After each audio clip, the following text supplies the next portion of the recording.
Hey there, hope you're doing well.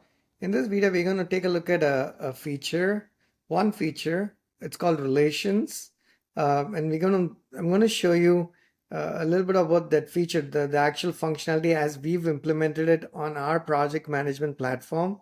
We have it on the web and mobile apps. We're just going to take web app as an example, uh, but that's just one part of it. What I would like for you to also understand, if you're watching this or listening to it, it's better to watch this video, even though you can listen to it as audio as well. Because we're going to do a screen share and actually show you a few things. What I would like for you to also understand is, as a creator of applications, how this functionality, a singular functionality, which is handpicking one of our many features, a random one, to be honest, just to show you how leveraging our API and integrating API is going to save you, your dev team, a ton of time, as a company, a lot of money, and eliminate, or at least mitigate a lot of your risks. Uh, Instead of rebuilding or reinventing the wheel, you should always leverage stable, scalable, extensible APIs that are out there. I don't know how many else there are out there. We are certainly there, Snowpal APIs. So today's feature is called relations. Let me give you a quick introduction to the feature, and then we look at it, and then also kind of see how the API integration can work in this scenario. Relations is, we call it relations. What it does really is you have disparate pieces of content that you're creating. It's not very about what the content is, but it's some content. And we're going to take some examples. We're just going to manufacture an example so we understand this after I do a screen share in just a moment. When you want to connect disparate resources and want to be able to navigate and maneuver to them quickly, you can actually leverage the power of this piece of functionality that we call relations. Essentially, you're relating disparate pieces of content. I call it disparate, but they could have something, it is disparate from a content creation, content management standpoint, but they could mean something collectively for you. And we'll if that's abstract, that's all right, because I made it sound, it does sound abstract when I tell you that, but when you see it in a moment, it's going to clarify. But remember this before I do a screen share, that you're connecting content, so it's easy for your users to navigate and go from one place to the other. And I called it intentionally as disparate content because they may not have anything else to do with each other meaningfully, other than the fact that uh, the user is potentially working on three different items, and they want to be able to quickly send a sort of maneuver and get from one place to the other. With that said, let me do a screen share. I'm going to share a window that uh, our production system is on snowpal.com, the production web application. We have many products. It's one of our products. I'm just going to, typically during these recordings, I use localhost simply because it's just test data, and I don't want to pollute our production data. Plus, if I log in as myself to a production account, it's got sensitive data, obviously, that I'm unable to share, as you can imagine. But again, when you're checking this out, just go to snowpal.com and you'll see the exact same thing that I'm showing you here. So let's go pick one of the, I created some content, it's dev content. There's a key called courses, and there's a couple of blocks called Math 101 and Science 101. Completely manufactured dev data, as you can tell. Let's add one more block here. Let's call it, I don't know, Piano 101. And maybe I'm just going to add description saying start learn how to play a piano. Okay. Okay, that's good enough. So I'm going to go here. We had two blocks already. We had a third block called piano one. I mean, maybe even we can change this to 102 or something. Now, let's say I'm going to sign up for piano lessons as a user. I also have my math lessons, and maybe we can rename this to course tutoring or something like that. Let's say I don't know, I'm just manufacturing these words here. I'm not teaching, but I'm perhaps learning, or maybe I'm a teacher who's teaching this. Yeah, it's in a teacher key. This is one of the type of keys that we actually support to have functionality that's specific to the world of education, so to speak. So let's say I'm a teacher. I'm teaching three different courses: math, science, and piano. Now, in the real world, Perhaps it's unlikely that the same person is teaching three different courses, but it's all right. I mean, I can imagine a teacher who knows that and also plays an instrument. Now I'm going to set up my courses. I have to go here. I have to create assignments and quizzes and whatnot. I'm trying to structure my content as a teacher. Make sure I'm still recording. Yep. As I do this, I want to be able to get from one place to the other quickly. Now again, math and science, I have a different set of students. Probably there's no overlap. So they are disparate, as we used that language earlier, disparate pieces of content.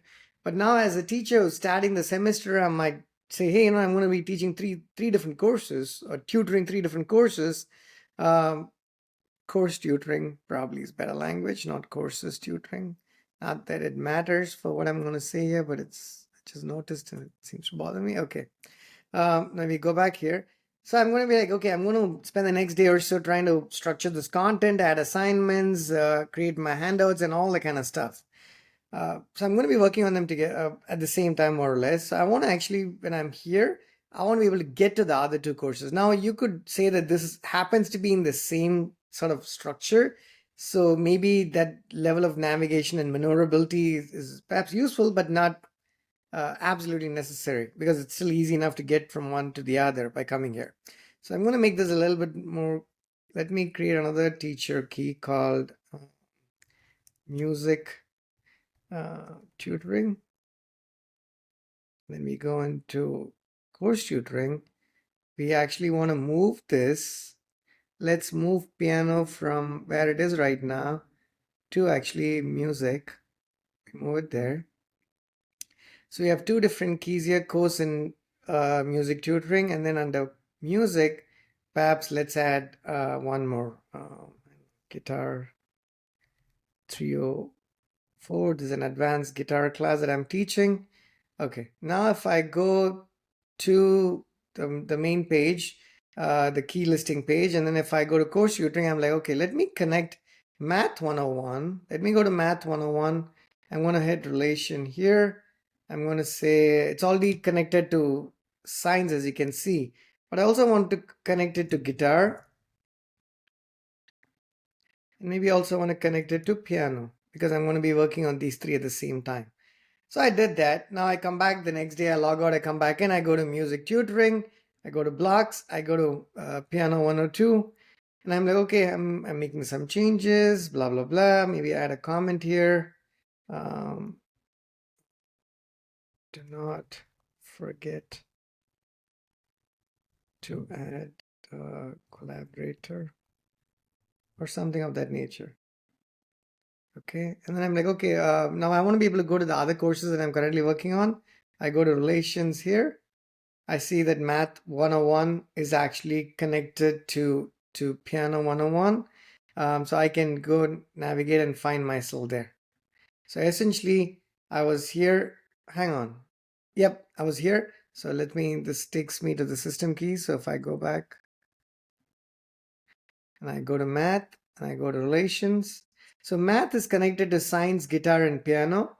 So the relationship is bi-directional. If A is connected to B, then B is connected to A. But each of them can be connected to their own set of resources. So I actually, while I was trying to explain this, I forgot what exact relationship we created here. So let me go to science and I'm going to add guitar. Okay. Now I'm going to go back here, go to guitar. Now if I go to guitar and then I click relations, I find science and math. Now I can underlay it because guitar has nothing to do with math. I'm going to underlay it. So that connection has been removed. So this is literally for navigational purposes, and we apply the same thing to our mobile apps as well. So obviously when you connect two resources and relate them here, they are related on all clients, obviously. This is an example of a piece of functionality. We've used it in a certain way to achieve a certain purpose. Now you could take the same piece of functionality and let's go to one of our APIs. Let's go to building blocks. And then let's say go to blocks. I'm trying to see whether we have relations categorized. Oh, we do have it here. So you go to relations in this collection. And then you go look to see get relations for a key, get relations for a block, relate a key to a key, unrelate a block from a key. So you have all of these permutations and combinations. Now we have three pieces of content, three levels in our content hierarchy by default. You can make it infinite when you use our APIs. Our web implementation keeps it at level 3 levels: keys, blocks, and pods. Now you can relate a key to a block, block to a pod, and in all directions. Uh, that's what the list of endpoints that we're looking at here, that is what they let you do. Now you could take this endpoint and implement something quite different from the way we've shown here.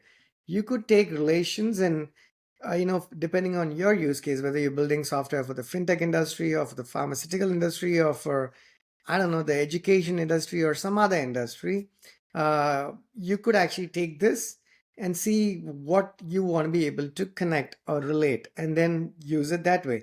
You might expose this, obviously not as relations, as something else entirely to the end user, but your backend team or the team, the front end team that's leveraging our APIs, you actually don't even need a backend team if you use our APIs. They are going to call this endpoint and they're going to say slash pods, ID, relations, something. That's just our language, our verbiage, our terminologies. You can map it to whatever makes the most sense to you. You just call this, and when you expose this to your end users, whether you're building B2B or B2C apps, mobile or web or microservices, you'll consume that and create your own functionality. Now imagine if you had to implement the APIs for relations to relate, unrelate, to search, the whole 9 yards. It's going to take you a whole lot longer than just to build a UI. The UI, as you can tell here, we kept it as simple as possible, but it achieves the purpose that we want for it to achieve. The API on the other side, the endpoints, there's a large number of them because things, nothing is easy. Yet, given the fact that we at Snowpal do full stack polyglot development, it's our opinion that building service scalable, extensible, robust server-side implementation is harder than building clients, simply native like web apps, the web or the mobile interfaces, because of the number of things that you have to actually worry in terms of integrations, validations, data, not just data integrity, but just the integrity of the system as such, security, everything else you have to generally worry, and also making it very generic and uh, fundamental so different businesses can create different solutions using the same set of APIs and endpoints. So in implementing these endpoints, they run into a number of them. There's a large number of these endpoints. We're just scratching the surface here when it comes to relations. Is going to be time, that you save by not implementing these API or the endpoints and by simply leveraging it. I'm not going to show you the mobile version of it because it's our mobile app that also supports rich project management functionality, and one of the features is relations. But the idea here is to just show you how you could actually use relations. Take our production implementation as an example, and then map it to your requirements. Just leverage, do the integration, purchase the API key, and then connect to our systems in like 15 minutes, and your team can start developing. Or if you want to provision it in your own infrastructure, we are happy to do that. There's like 5 different ways you can license the APIs. Ultimately, if it saves you time, money, and effort and risk, reduces risk or eliminates it, then we are happy, and I'm sure you're going to be happy as well. Thank you.